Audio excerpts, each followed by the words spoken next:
Hey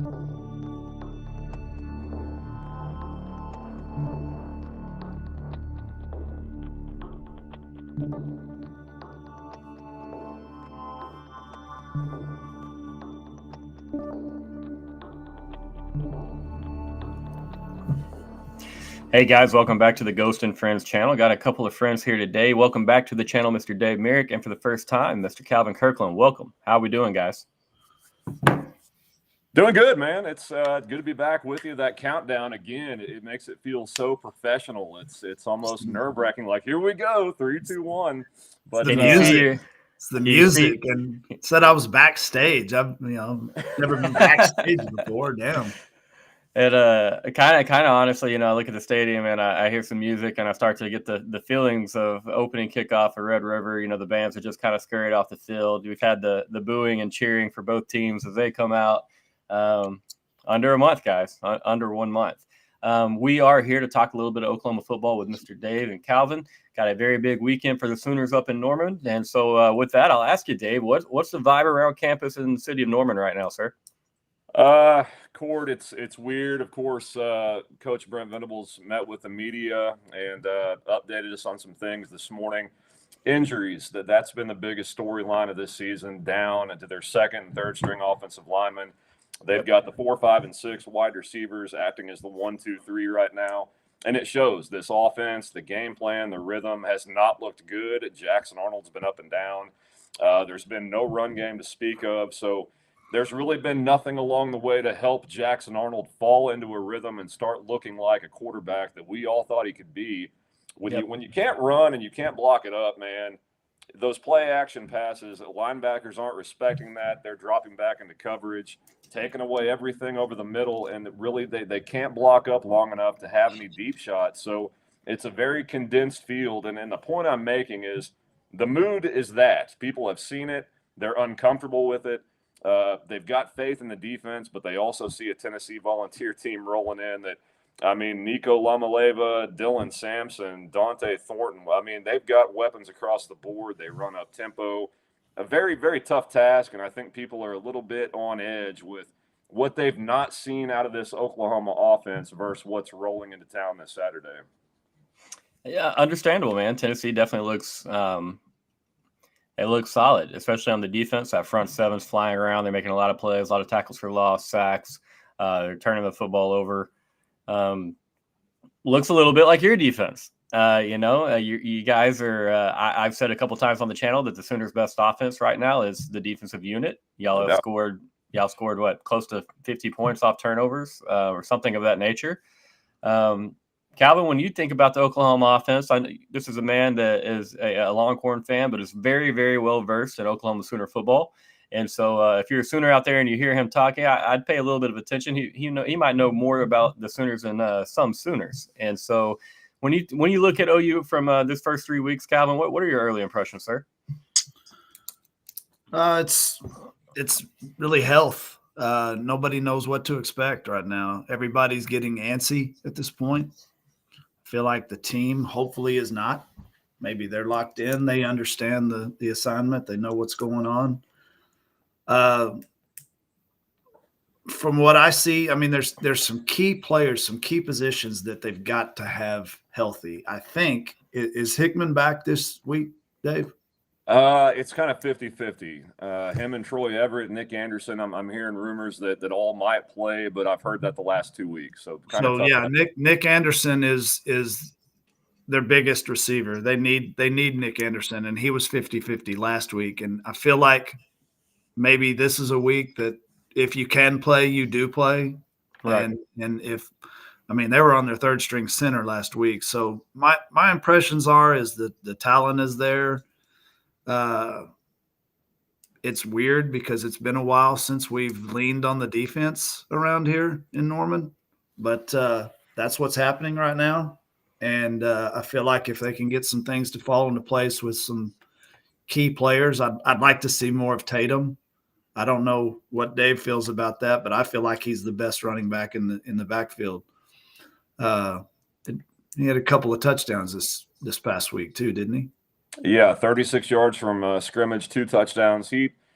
when you've got the offensive line in the shape that they're in, and that means it's not good and they're not opening any holes, you have to have a guy that can create his own stuff. And Taylor Tatum right now is the only running back that's capable of doing that, and it shows when he touches the ball. So I'm seeing a Gage Sheets over here type Jackson's legs are going to be the key to OU success on offense this weekend. Boy, that's a lot of speed on the Volunteer defense. I'm not sure if leaning on Jackson Arnold to run is going to be beneficial to Oklahoma, but he's right that's been their best offensive play up to now. I think Tatum is the most talented of the running back group, and I feel like they've got to get some size at receiver. They basically have 5 slot receivers out there running around all over the field. They don't have any size. They don't have any big guys, and Nick Anderson will give them that.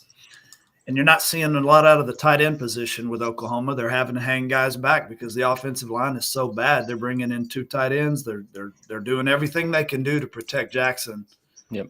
I feel like when they get healthy, you're going to see those things start to open up. I don't know how good it's going to be, but I know it's going to be better than what you're seeing right now. Yeah, that's a good point. I mean, great points by both of you gentlemen. It's really hard to play the quarterback position if you're not protected, and no offense to the guys that OU is running out at receiver. I don't want it to seem like a throwing shade, but it's not their top 3 guys. And so Nick Anderson would coming back, what I feel like is a big immediate boost. There's got to be some trust between Jackson and Nick. I mean, I'm sure obviously they probably worked all off season and summer, a good bit of reps with one another. And, if he's 50-50 last week, I can totally see why you would hold him out and kind of put all your eggs in one basket for this game. I had Travis on last week, and he said, and it made a lot of sense, that Sooners would much rather lose the Tulane game than the Tennessee game, and so yeah, it stinks, to paint it like that. But he was kind of saying in the eye of from injury perspective, like, do we need to rush all these guys back this week if we can save them back, and make sure that they can fully go. Maybe be a little bit more effective on the football field if you give them that extra week. So I probably should have led with that. But, yeah, so I honestly, I'm doing my best to kind of see an avenue in which the Sooners win, and which I talked to you guys I sent one message about that in the group chat yesterday. I didn't go over particularly well. Dave had an excellent response. But I don't know. I see a lot in your defense. I'm going to be honest. I'm curious how both of you gentlemen feel. I see a ton in the Sooner defense. They're playing really good. I think that Brent Venables and that coaching staff and the team probably knows that if that defense plays really, really well, which is a possibility for that defense, as good as they are, as experienced as they are, that they can hang around with anybody. And, obviously I'm not saying beat. You're going to have some offensive help at some point. But I don't know, man. Nico's first true road experience, they beat the heck out of everybody, yes, but he didn't really have to do much against North Carolina State. He turned the football over a couple times, but North Carolina State's offense was so inept in that game. I mean, it really didn't matter. And so Nico is a tremendous prospect, going to play on the football field for a very, very long time. But to me, I don't know. I'm kind of giving you guys more of a shot, I guess, than I guess a lot of people are. Everybody's saying hammer the 6.5 or the 7, or it's what up it to is. 7.5. Is it okay? Well, there you and go. It opened at 4.5. Well, I mean, that defense at home, y'all are going to turn Tennessee over at least once. But Ford, I see what you're trying to do here. I'm just saying. Can you see that? Can you see it? Trying to give some hope. Fan the flames of hope. I'm here for it. Sooner fans, don't give up. Listen to Cord. Look, I just cover the team, right? And my SEC preseason media ballot, I picked Oklahoma 3rd in front of Texas. Okay. And I did that because what I saw in March at practice, and that was a healthy offensive line, and the wide receivers that they had when healthy, it looked different. So if they can come back, if they can gel this week at practice, if the defense plays well, I'm with you. I think this can be a game in Norman. There's not a lot of people that roll into Norman, Oklahoma and push OU around. So I'm with you there, but a lot needs to happen for Oklahoma to have a chance. I get it. I don't know. Maybe I'm just having flashbacks to last year's Red River and the 3 turnovers. You know what I mean? And so I'm seeing that type of game. I don't know. I'll see both sides. Obviously, Tennessee is fantastic, and if you can't run the ball against that defense, you're not going to have a chance to win that game. So, as you they said, run the ball. That's the scariest. That right now is the scariest thing to me is they run the football so well. At it over 450 yards rushing. I don't care who you're playing. Division I opponent does not matter to me. If you're running the ball like that and you're scoring 9 touchdowns, I mean, it was. Do you guys have YouTube TV? By the way, we need to talk about this. YouTube TV. They do the key plays for every game. Yeah. It is fantastic. Cool. You don't have to fast forward and hit the button. So I watched the key plays of the Tennessee game last night because I just hadn't watched it. And like you said, Nico didn't have to do a whole lot. They ran the ball so well. What he really did well is throw the deep ball well. They had 3 touchdowns over 50 yards, I think, in the air, and that was all 3 of his passing touchdowns. So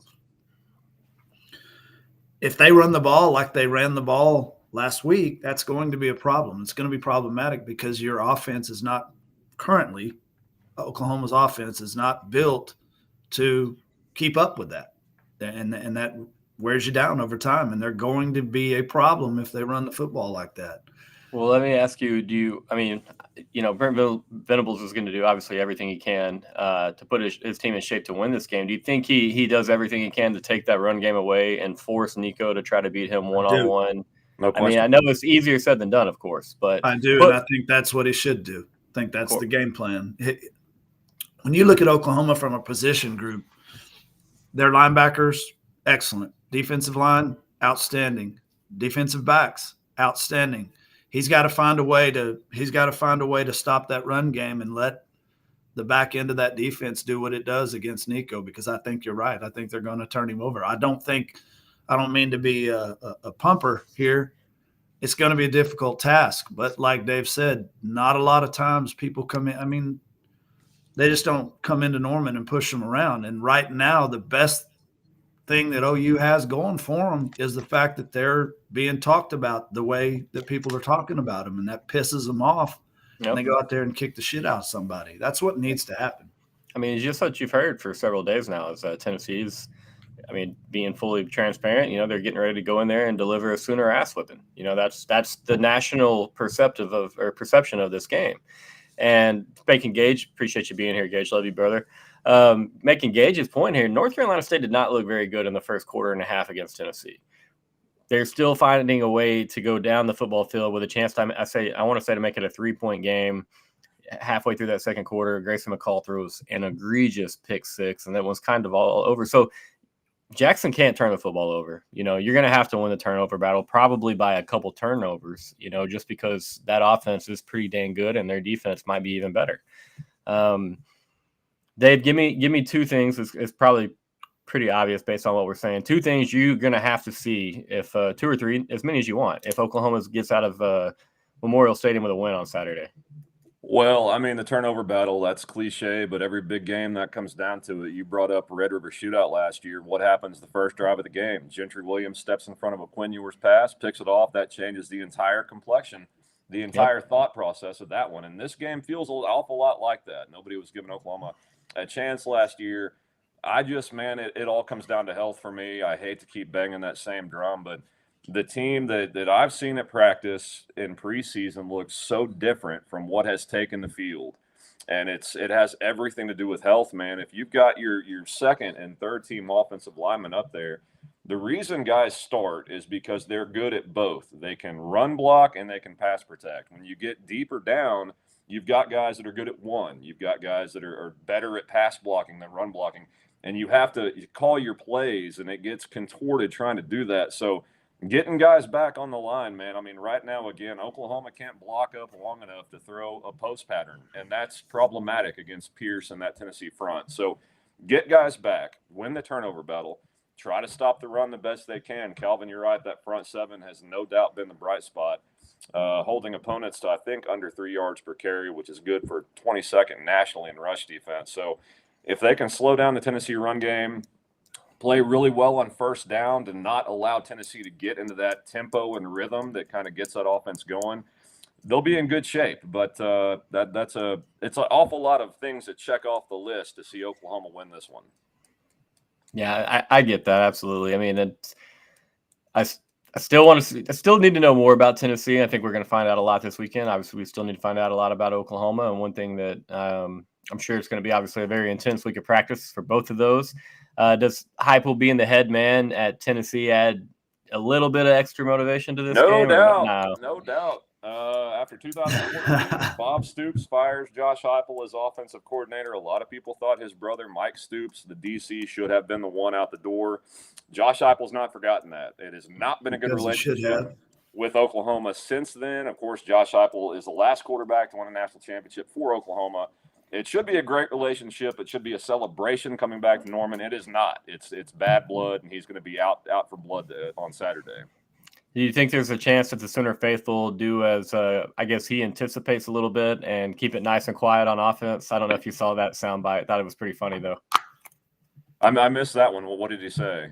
He was just talking about his return, and he talked about out of respect for him, he assumed that the Sooners would be nice and quiet while his team had the ball. And the Sooners are going to be quiet, but it's not because they want to be. That very well could be the case. Yeah. I think it's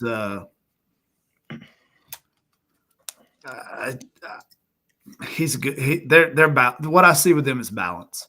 That's what scares me out of any football team. It doesn't matter that it's Tennessee coming to Norman this Saturday. It matters against any team that you're playing. And what I saw when I watched what I did watch of the game is balance. And that's what every team wants. That's what every team is striving for offensively, and they've got it. What OU's got to do is do what they do, and they got to rattle him, stack the box, get this guy sacked, rattle him. And like Dave said, anything can change the complexion of a game like that. I'll be honest. That's what's going to happen for OU to be in this game. Fully agree. I'm going to be making your point. I hate to continue to reference last year's Red River, but I kind of thought we were about to go in there and whip Oklahoma around. I thought we were going to win that game 14, 17 points. And one single play, as you said, changed the entire thought process for everyone involved in that one. But if I'm Oklahoma, something that I'm really looking for, making your point from earlier, Dave, winning on first down would be really, really huge in this one. I'm not just necessarily holding them to, 2 or 3 yards on first downs. I think you guys need to be somewhat aggressive, create some negative plays, tackle for loss, put them behind the sticks. Yes. Second 12, second 13. Hope that your crowd can create a few penalties within that Tennessee offensive line, disrupt some things. Definitely, man. I'm excited. I'm envious that you get to be there. I think it's an awesome moment for college football. You're talking about SEC, Oklahoma. Finally, you might feel real official because you're lining up with an SEC opponent across from you. They might feel real official. Late Saturday official night. Measurements. We spent all this time in the Big 12 and we're whining, and I won't say all this time we were whining, but the last couple of seasons, I definitely felt that we were playing a different game than some Big 12 teams in regards to officiating. And I thought, hey, this is over. This is done. And a lot of SEC fans were like, you haven't seen SEC officials. Or you just aren't paying attention. But watching that last Saturday's game with LSU and South Carolina, that was a mess. They are in trouble across the board. I sent Dave a tweet last night of a guy that put a little montage, barrage of horrible calls together in one deal, and it was like, man. Just from that game? No, that game had several in it, but there was a bunch of them, and it was. He had a good point. He said basically that.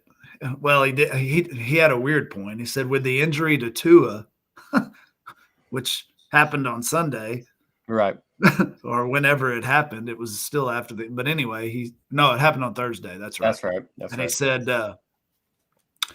with the injury to Tua, they're just being overprotective of players, and everything I saw in the video was the complete opposite of that.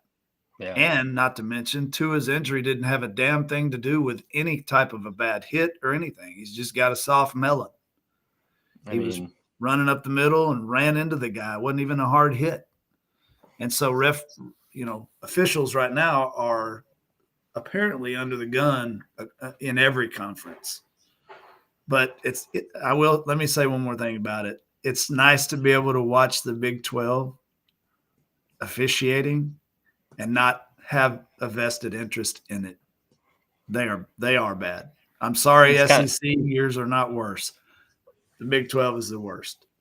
Yeah, it's just kind of chaotic. You watch a Big 12 game, it's nice to, like you said, not have any skin in the game anymore, and you can fully submerge yourself in the chaotic nature. And I like the Big 12 too. I support it. I'm happy to watch it now. It's college football, baby. I'm still going to be watching. Absolutely. I like your neighbors up the road in Stillwater a pretty good bit. I'm a big Gundy fan. Let me ask you this, Dave, and this is a kind of a sidebar, getting a little away from our games, but Florida's going to have a job opening coming up very, very quickly. I've said a couple times that Mike Gundy would be the first call, and I would do that because, like what Calvin said earlier, you want some stability, you want some people that are going to provide some consistency within the program. You think that's a move that, if presented, Mike Gundy might jump at? I don't think Florida makes the call, Cord, and I'll tell you why. Because Mike Gundy is very out against NIL. He doesn't like it. He doesn't like using it. He's not as bad as Dabo Swinney as it comes to that, but he's on record with I just want to coach football and get kids. I don't think the Florida boosters and alumni that have watched Billy Napier take them down this road are going to want to hear that from a new candidate. I'm with you. I like Mike Gundy. The fact he's been able to win, an hour up the road from one of the blue bloods of college football, it doesn't get the respect it deserves nationally for what he's done in Stillwater. So I'm with you. That would be a great hire. I don't see Florida looking at his on-record takes with where college football is right now and being on board with it. That makes sense. And it's not like he's absolutely crushed it in recruiting or anything like that. He's shown the ability to go get, big talents at particular times. He's had some excellent tight end, wide receiver talents, O-line talents. But just curious. I'll take it a step further. I think if they did call him, he wouldn't go. He absolutely loves Oklahoma State. He loves being there. They love him. He loves his role. Now the two big bad bullies are out of the conference. He's got an opportunity to run that conference. I think he's got right now the best opportunity to do the things that he's really always done, like Dave said, and doesn't get the credit for the things that he's done. He's got an opportunity right now to do all of those things and dominate that conference. Very fair. And he loves it there. That's the other factor, is he absolutely loves Stillwater. I mean, that's where he played his college ball. I mean, it would be a very tough coup if you were the Florida Gators, but it doesn't matter if you're not interested in making the call anyways. Well, Corey, that would be your call if you're the Florida AD. You're down for Gundy to take that job? I would do a lot of things just because you're in such a hole, and man, I know he's not the big NIL guy. There are other calls too. Don't get me wrong. I think it's Eli. That's who I think it'll be. Drink? I've seen that name referenced. He'll have all of the things that he doesn't have, as much as Missouri wants to be important. And yes, they're a good football team right now, and he's made them a better football team, and they will beat you. They're not the Florida Gators. Okay. They don't have the same recruiting base that Florida has. They don't have the money that Florida has. They don't have the fan base that Florida has. And money speaks. And if Florida comes calling, they're going to come calling with a big, hefty check. Yep. I think that's the most. Obviously, there are others, but that's my pick. I'll leave it at that. I think that's the guy. I'll tell you what, Florida might not be the only team in the state of Florida looking for a new coach pretty fast. Mike Norvell in Florida State, that is a bad situation down in Tallahassee. It's a gross, man, and it happened very, very fast. Yeah. Now, at the same time, is this all an outlier because he made a pretty egregious choice at quarterback? Like, not knocking the kid, good athlete, but like we've seen this. We've seen how seasons with DJU kind of have played out. Not a lot of excitement, not a lot of risk taking. I don't know if y'all watched the Memphis game, but like I did. They're not throwing the ball down the field at all. They take one Bad. shot down the field, guys wide open and well, he's covered by 2 guys still running wide open, and they hit him. And I'm just like, I would be doing this 1 out of every 5 plays with an arm talent like him just to make them honor and respect the field. It might help the ground game a little bit, but it's a mess, man. If you were Florida or Florida State, Dave, either school, who's getting your first call? Well, I mean, I'd have to weigh that. You obviously want to go for the guys winning right now, but you look at guys like Sarkisian, guys like Lanning. They're very comfortable where they're at and great programs. They're not going anywhere. Drinkwitz at Missouri. I kind of like that. They've had more booster help money-wise, and I think people know around that program to bring in specific talent. I'm not sure at different programs with different expectations, he is that good of a coach, but he might get the chance. That's who I think probably gets the call. But, there are a lot of coordinators out there, OCs, DCs, that they'll look at who's doing the best right now and where. The Kansas offensive coordinator that went to Penn State, still putting up big numbers in the Big Ten, I think would get a call. The Kansas coach, with Daniels, I thought before this year was going to be a hot commodity, but they're underperforming in the Big 12. Yeah, I'm kind of surprised to see Jalen Daniels He is awful. They're terrible. It's been really, really hard to watch. Devin Nils still cranking out 100-yard rush games. It's just they don't have the explosiveness out of the quarterback position right now that they had. And I love the ball coach. Don't get me wrong. I think, Kansas is the state of Kansas with Leipold and Kleiman. That's pretty dang solid tandem. It's maybe as solid as they've ever had since, I guess I don't know if Mangino ever crossed over with Snyder, maybe for a year or 2, but I can't throw him and Ron Prince in there. That's nowhere close. Even though he did go 2-0 against us, but we don't have to talk about that. I think it's the SEC to answer your question. There's too many uncertainties with the conference. What's going on? It's being an SEC coach. I think if you're choosing between the two, the Florida Gators job is the best job. I feel like I fully agree with you there. The uncertainty with the ACC, Florida State really, it doesn't seem like they'll ever be a part of the SEC. I don't know why. A lot of people say it just doesn't fit, doesn't make sense. I don't know if it's Florida doing everything they can to keep them out. But yeah, I definitely would. I hold that job in higher regard than I do the Florida State job. Do you think Florida State would do something? It would be pretty bold, but do you think that they'd ever give Deion Sanders a chance? Oh, I hope not. I'm not a Deion hater. I'm not a Colorado hater. Colorado needed a Deion Sanders. Florida State does not. Look, Deion Sanders, I think this is painful to say. I think at the core, he's a good coach. There's just too much that comes with him, surrounding him that, Florida State doesn't need any part of. But he might get a call. I mean, if they get down bad enough, and they certainly are, they'll be looking outside the box, and he's certainly that. So I don't know, man. I mean, we're sitting here talking about Oklahoma at 3-0 and ranked top 20, and it feels bad in Norman. And then you look at what bad really is with teams like Florida and Florida State. It puts things in perspective pretty quick. If it wasn't for Danny Cannell, I might feel sorry for Florida State. It's that bad. Danny Cannell, that guy's just not going to learn. What a wine bag. I'm far too dumb for politics, but just the fact that they don't allow they've outlawed like the war chant at games now, right? The old tomahawk, the war chant. No. I read some tweets or saw something about that, and I was like, okay, I'm all the way out on Colorado or Florida State. I think Florida's a better job. When they play on the football field, I traditionally will root for Florida State. Just growing up, Bobby Bowden and Chris Winkie were some of my first, teams. I mean, it's such talented football teams over the years. Great football teams. Yeah. Great fan base. They do have a very loyal fan base. They may have outlawed the war chant, but that ain't stopping it from happening. I'll say that.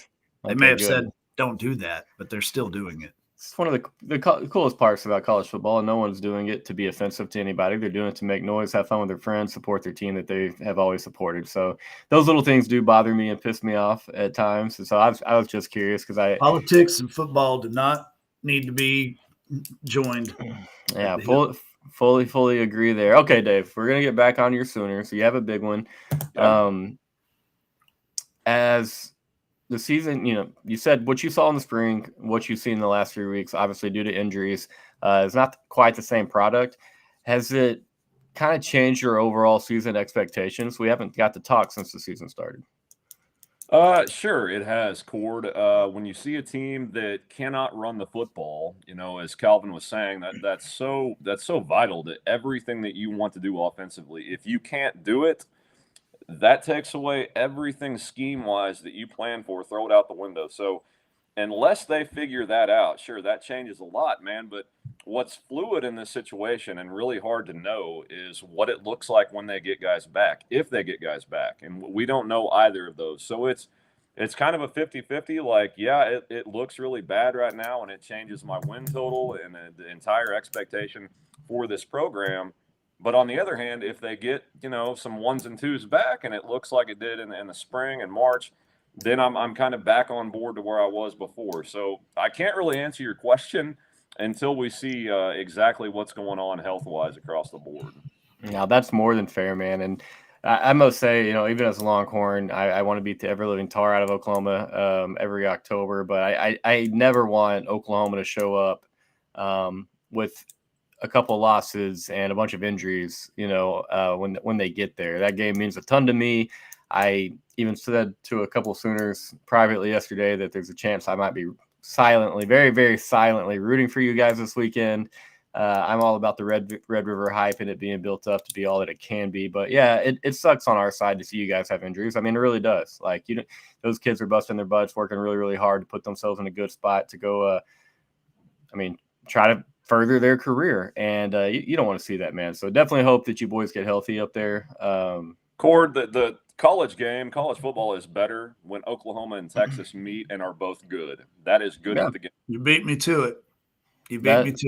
I mean, I'm being honest with you. Like, I loved what happened in 2022. Obviously, it was kind of a long time coming from our side, but we've been on the other end of those beatings before.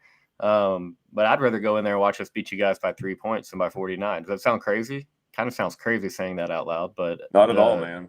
Those games. You're not alone. You're not alone there. I mean, it's what makes that game great. And Dave and I have been going to those games now for 6 or 7 years together, and we have seen the best series of games that you can possibly see, especially from a rivalry. That's what you expect. Yeah. And that's what I used to say when I moved here. I didn't care anything about Oklahoma. I didn't hate them. I just wanted to beat them. Yeah. I hate, how I am. I'm not an A&M guy. Nothing about them. And so my argument to all the people that wanted Texas to lose to, Kansas or, Tulane or whoever is you don't understand. You're better off beating Texas when they're better. It makes you better off. It helps you. And that never sank in. Nobody ever listened to that, but I still believe it to this day. The better the two of them are, the better things are. And not just with them, but in college football. College football needs those two programs to be good. I mean, absolutely. I felt Texas was doing the college football world a major injustice there for a decade plus, and we're just, swimming in shit, to be honest with you, and we just can't ever get our head above like water. Marty. Like that tweet I sent you last night, Dave. Oh, dude, that doc tweet was iconic. Was that not the best? One of my best friends, Brian Mazza, sent me that. He sent me that and said it hurts and it stings, but it's accurate. It really is. And when you're going through all of it, you're going through the end of the Mac times, the Charlie times. You can't see that light. You can see it as a fan, but we didn't realize how far down that pipe that light is. And so kind of Dave talked about it a little bit, before we went live, just talking about what it feels like to kind of have a consistent product and not a roller coaster, a team that shows up on Saturday and you never know what to expect. I'm just not used to it yet, man. So when you said that, it feels good to hear you say that. It feels good to see those videos because it does feel like nationally we appear to be kind of out of that dark spot. And but yeah, like you said, also Calvin, like you said, man, just win. We'll go 1-0. Just win, baby. Just win. Rankings, Al Davis, the great Al Davis. Just win, baby. Well, what's weird is looking at the flip right now. Oklahoma fans have been so spoiled and so on cloud nine consistent. You had Bob Stoops from 2000 to 2015, and Lincoln Riley. That they stayed at a place that you're not supposed to be able to stay in college football. College football is cyclical. You have a 4 or 5, 6 year run, and you go back down. Oklahoma, they surpassed that, and you're not supposed to be able to do that. And I think what you're seeing now, even with the 3-0 team, is the way they're looking. Our Oklahoma fans are so spoiled. Even the Lincoln Riley look with Kyler Murray, Baker Mayfield offenses, they're not supposed to look that easy. And so what they're looking at now, it doesn't compute with where they've been for so long. And it's funny to now hear you guys as Texas fans and backers talking about being there now as Oklahoma is starting. I'm not going to say to take the dip, but it's funny to see kind of the two bases talk differently right now as they're sort of passing each other as we speak. I need you to be right on that, and yeah, I know that you're not. I know that you're not writing off your Sooners, but I just need you to be right about us being up here and then kind of hanging up here for a little while. I definitely think Sarkisian is that guy to do that. Obviously, kind of a perfect storm if you're going to be fully transparent in regard to the whole thing. Sark is a great coach. I've screamed how much I loved him since pretty much the first week when we took out Louisiana Lafayette that first game. But I love what he did conceptually, scheme, everything he was doing. I was just a big fan. And as we got into that season, we were blowing big leads. It wasn't Sark that was blowing; it was the lack of depth. It was the lack of defensive tackles that could go up and make a difference in the run game. Secondary was bad. This is when Michael Taft was playing as a walk-on, a much different Michael Taft. Like, we had a lot of things going on, and so some people were like, oh shit, here we go again. 5-7, different coach, same results. But looking deeper, through it all, it was clear that there was a different type of thing going on. But we had definitely had the added benefit of the transfer portal. You have to call it how it is. We've had several pieces from the transfer portal that have played a massive role in the last couple of seasons. And then you talk about coupling that with NIL on the recruiting trail. And all of a sudden, that massive sleeping giant, he's not just awake. He's kind of, he's up and running. And so we have to give Sark credit, as Texas fans, of course. But at the same time, it all kind of worked together to benefit our horns, if we're being real. Yeah, and look, I don't want any OU fan listening to think I'm saying that Oklahoma is now on the downward trajectory. I'm saying that it's funny to watch a 3-0 team complain this much is kind of what I'm talking about. But injuries, again, to bring that back in can bring them right back up to where they think they need to be. Absolutely. You have to believe in a system, and you have to believe in a program. And that's what they did with Sark that they didn't do with Herman. Yeah. Okay. I feel like Herman was the hire. I think Dave felt the same way. We all knew that was the right hire. He was run out of town without ever. I mean, things were so bad. He never got the opportunity that Sark is getting with NIL. Okay, that's fair.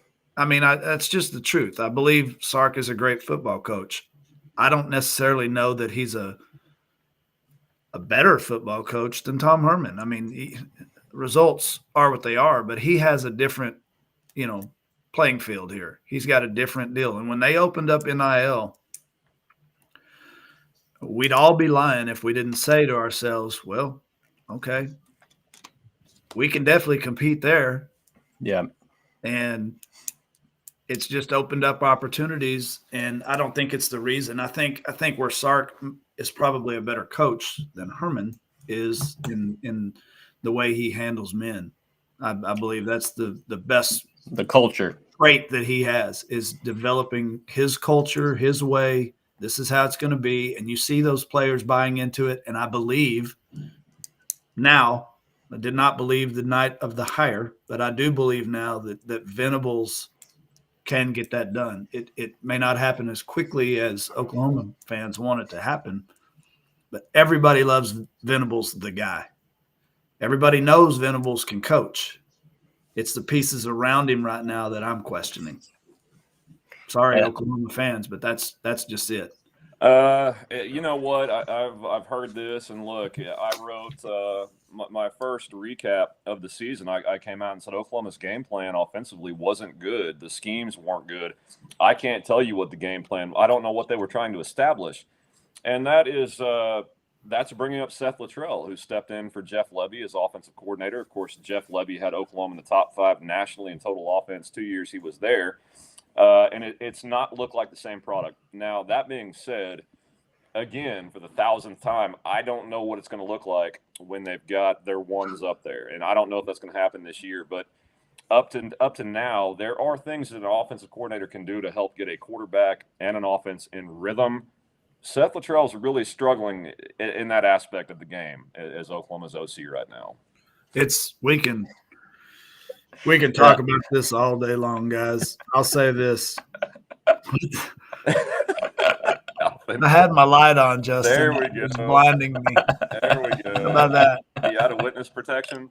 And there is a slight chance I am wanted by the coach. Look, we can talk about this all day. For me, it's simple with Oklahoma. The run game. Develop the run game, get healthy on the offensive line, then you're going to see a confident Jackson Arnold, who is a good player. I'm on record as saying can be in my opinion, the best quarterback that's ever played there. I think he's that good. I know that's crazy right now with what's going on, but you're not going to see Jackson Arnold until he has the pieces around him in place. And just a confident Jackson Arnold is going to be a much different product than you're seeing on the field right now. Cord, I went on the radio yesterday, and I had to respond to somebody on Twitch who said, "Oh, we're going to see the backup quarterback at Oklahoma." Look, stop bringing that up. That's not the issue, okay? Jackson Arnold cannot hit the 3rd step of a 3-step drop without having somebody on him right now. There is no time for him to throw the ball. I watched the Chicago Bears Monday night because they're my team, and the parallels with what Caleb Williams is going through and Jackson Arnold, it's amazing. In fact, the teams mirror each other with good defenses and bad offensive line play. If you've got no offensive line, it's very hard to have a consistent offense. Yeah, I've already seen some hot takes about Caleb's status in the NFL and how he's just not built to handle that type of athlete or speed.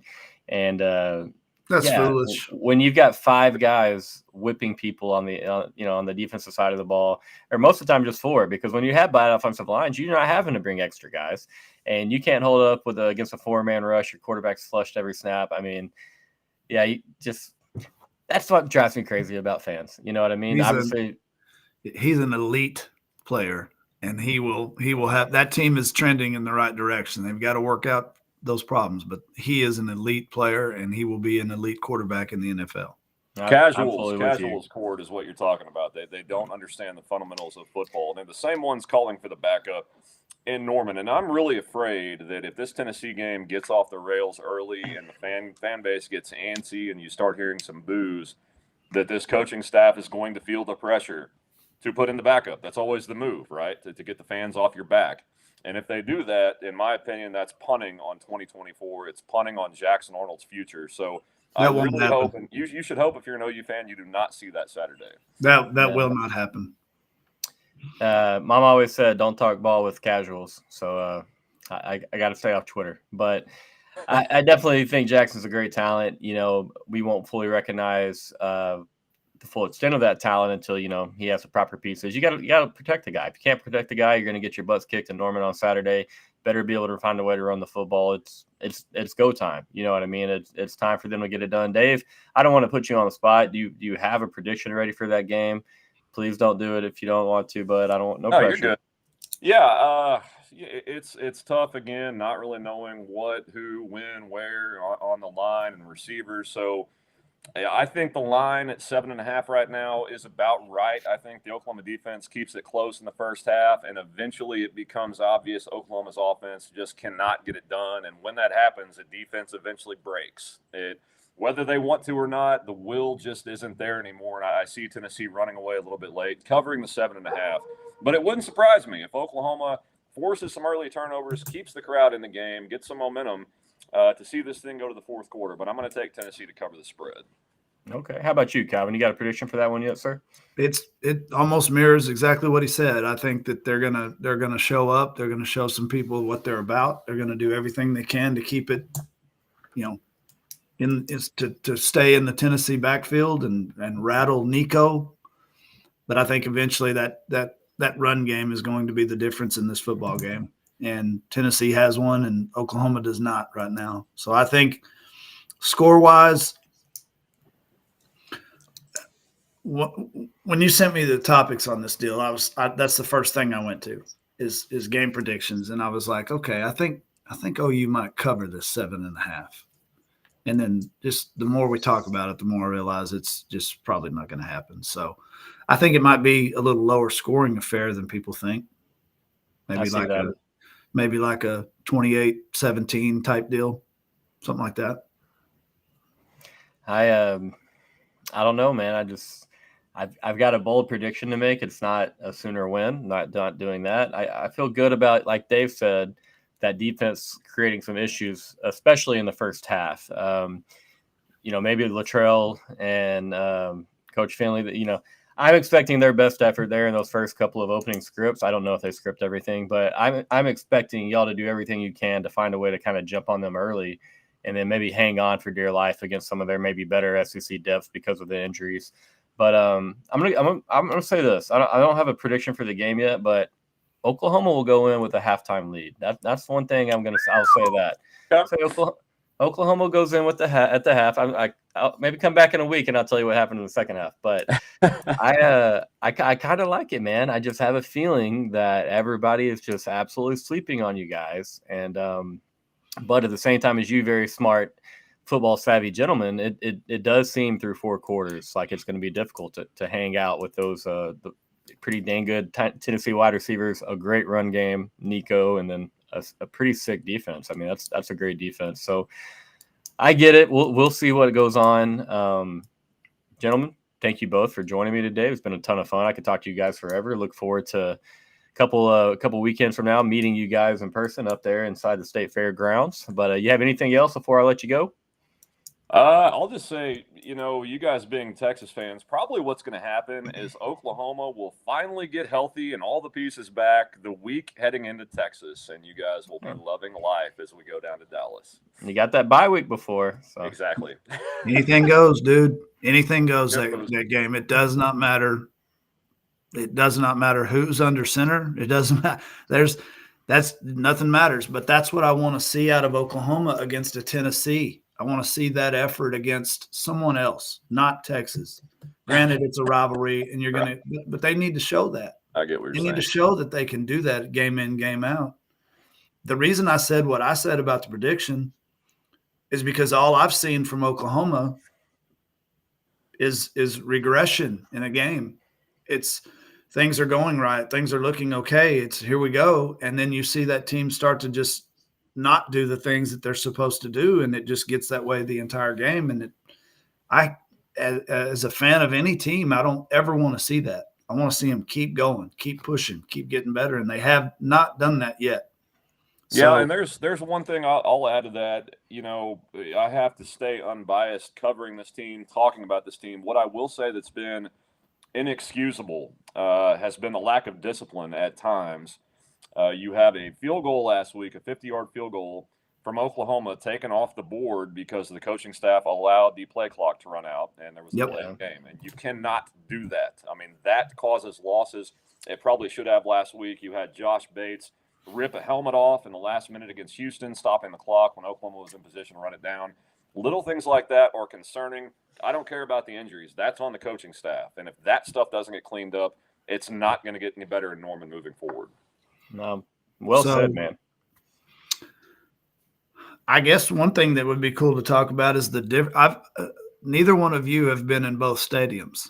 I have many times, and there is quite a few big differences in the two. I'm trying to get Cord up here for a game, Dave. Come on, I'm trying. It should be this weekend, to be honest. It's something that you need to see. It's something you need to experience.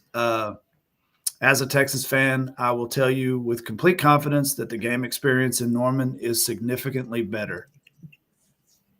I had a feeling that was coming. And there's a lot of reasons difference? why. There's a lot of reasons why. Give me your biggest couple of them. The easiest one to talk about is the distance from the field. When you look at the pitch of the stands in the Texas game, they're significantly steeper. You feel like you're further away from the game. My first game in Norman was Adrian Peterson's first game against Oregon, and I was maybe 15 rows up off the sideline, and you can hear the players talking. You're down there, you understand everything that's going on that sideline. You can see things going. In Austin, you can't really get that. You don't really see that. It's like the Dallas Cowboys to me. It's this huge spectacle. First of all, it's significantly bigger. That was funny in Michigan too. Angela's like, it seems like it's louder here. Well, yeah, babe, there's 40,000 more people here. It's going to be louder. But that's the biggest difference. I wrote down a couple of things. One thing that I wish Texas would do better, and they actually did last season. It's still not Oklahoma level, but Oklahoma does a fantastic job with their video, with their big screen, their video, their pregame, all of that. Where Texas is kind of not caught up with that. We even had Nickelback on the damn thing for a few years, and I caught hell on Shaggy Bevo over that because I was like, I brought up something about Nickelback, and they basically banned me. They thought I was a Nickelback fan, and I was really just talking about how stupid it was to have Nickelback with that dumb animated Longhorn coming out, dun dun dun dun dun dun. I hated it. We've done it for so long too. I definitely, and we talked about that a little bit. The game day experience in Austin is improving, but yeah, it definitely was lacking for a very, very, very long time. I can see your points about being farther away from the stadium. Imagine back before 2006 when they fixed the north end zone. There was like a 75-yard field right there. I can't imagine sitting in that end zone on steroids. yeah. No, that was pretty bad. I don't like the new Longhorn I can't. That's dumb. But I wouldn't mind it if if maybe the students were there and those seats were always filled. But it just so it doesn't look like a vagina. Yeah. It's like, does it have to be squared off, or can maybe come up with something to not make it blocky? I don't know. But no, God. One other significant difference is the tailgating, and you will see that when you come up here. Yeah, so Norman is not downtown Austin, and that's not Texas's fault. That's just the way it is. Norman is not downtown Austin. Leave on God. Oh man. So tailgating in Austin is typically literally tailgating. You're pulling into a parking spot and setting up camp on the tailgate of your pickup, where in Norman it's spread out. There are huge tailgates there. Yes, there are some in Austin, but they're not as many as there are in Norman. The better parts of the game in Austin is the food. The tailgating food is always a competition in Austin. It's always who's got the best food, who's got the best barbecue. And when you walk down Barbecue Row, you're gonna eat, and you're gonna eat good. Oh, yeah, man. And that is the biggest difference in the two that I can see as far as tailgating goes. But talking about food, man, I'm kind of pissed. I'm definitely pissed. The Sooners won last year. After we win, whatever I ate that day at the state fair, I'm gonna have it again the very next year to the T. Same number. Remember what it was. Well, I do, but then I did it again last year, and it didn't work. I really enjoyed having chicken and waffles twice, and then I really enjoyed the 3 Fletcher's corn dogs, and I was ready to go back to that. And so it's impressive. Hey man, you got to get in there and go hard because when we I'll lose, buy you a corn dog when we meet up at the beer garden. and there we go. We made a significant change this year, Dave and I. We every year have gone to Papa Do's pregame. Friday night. This Friday before the game, we are going to Ocean Prime. Okay. To smash some seafood. There you go, man. Texas wins. We'll be going back to Ocean Prime in 25. No, we won't. I told him after last year, I'm never eating at Papa Do's before the game again, ever. You know, Cord, guys, what's funny talking about stadiums, when I was in college at OU and high school before that, that was the John Blake years. And you guys think you went through dark times the last 16 years. That was as dark as it got in Oklahoma football history. I'm talking about being able to walk 5 rows up at the 50-yard line in Memorial Stadium, sit on your seat, lean back, and the one behind you, and kick your feet up on the one in front. I mean, to watch any game, I mean, it was that bad. So it can always get worse, is my point. But where Oklahoma is right now, where Texas is right now, it's kind of funny to see the cyclical change. And again, that can change with health and OU, but just the optics of it, it's finally seemed to kind of catch each other.